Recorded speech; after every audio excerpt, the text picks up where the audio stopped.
And we were talking yesterday, I was with somebody in Jeddah, or the day before, and they did a program. He's a producer, he does a religious program. And they did a program on happiness.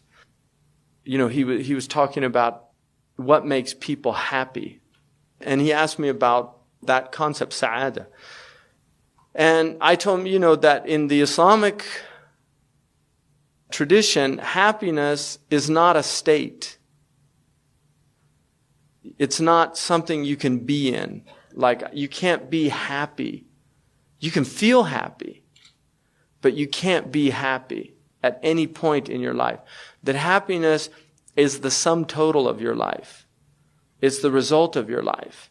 Whether you lived a happy life or whether you lived a miserable life. And that's based on what you did in your life.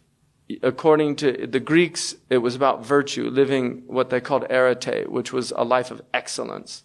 The word they use for it means the same as ihsan. Raghib al-Isfahani and Imam al-Ghazali said that happiness is, and Imam al-Ghazali is heavily influenced by Raghib, so it's probably better to say Raghib al-Isfahani.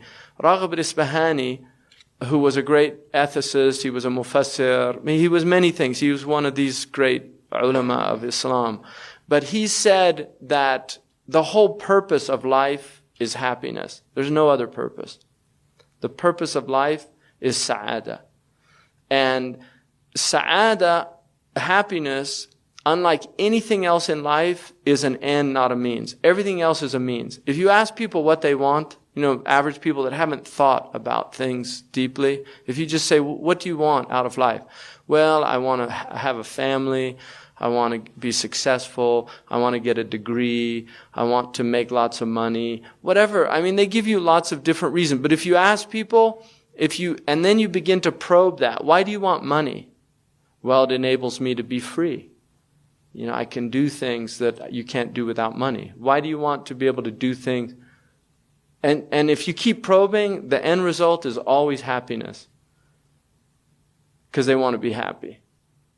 They want to be in a state of contentment. So that is the essence of what humans are out for. But most people don't know it. And then they don't understand the difference between real and apparent goods. You know, like people think that fame is a good in itself. So there's all these people that want to be famous. They want to be known. Or they think that stature is a thing that it's good to have. Or they think money. You know, I want money because money gives me power. Money gives me, and so they'll sacrifice real goods for what they deem to be the ultimate goods in life.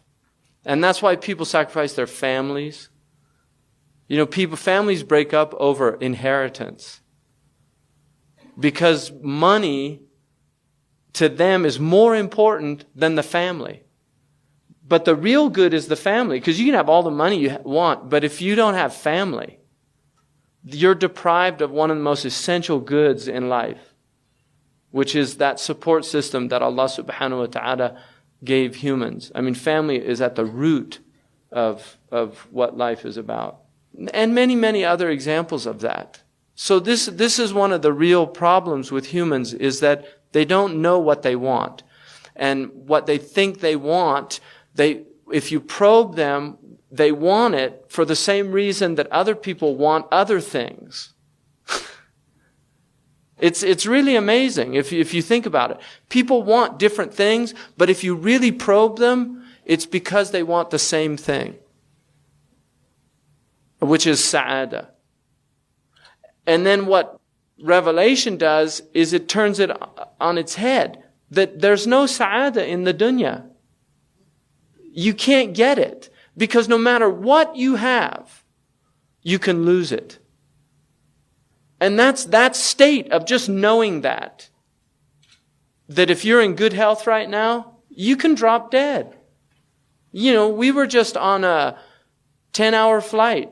You can get a DVT, right? You know, you get venous stasis, you're sitting in this ridiculous tube, you know, with this noise level that's unbelievable. Shh. shh. I mean, I'm still hearing it, you know, it's just, I'm like on a permanent 30,000 feet above state because I've been flying so much lately. So you just hear that kind of shh in the background.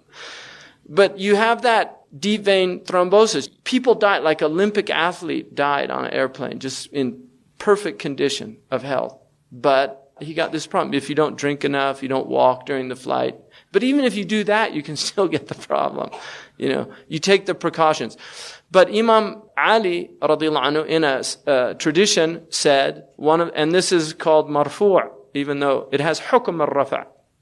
In the hadith science, whenever there's an end of time statement, even if the Sahaba doesn't mention the Prophet, you have to assume it's from the Prophet because they don't have revelation and they would only say something they heard the Prophet say. So sometimes Sahaba will just make a statement and it's actually from the Prophet. Imam Ali said one of the signs of the end of time is hemorrhoids become widespread and sudden death. Now, if you look at hemorrhoids and sudden death, the thing they have in common is sitting. It's that lifestyle of not moving. Which is how heart disease, that's how heart disease, people get heart disease from sedentary lifestyle. So really what he was saying was one of the signs of the end of time is sedentary lifestyle. But he was looking at the effects of sedentary lifestyle because that's more important. Had he said one of the signs of the end of time is people are going to sit around all the time and they won't move anymore. Okay, what's wrong with that? But what he said was they're going to get hemorrhoids, which is one of the worst conditions to have just as a condition because it's so uncomfortable. People can't even sit down. And the most comfortable thing from lying down is sitting down. You know, it's when people stand, they say, let's go sit down. Why? Because it's more comfortable, right? They want to be comfortable. But if you have hemorrhoids, you'd rather be standing. So that's a sign of the end of time. And then sudden death, like DVTs, heart attacks, all these type things.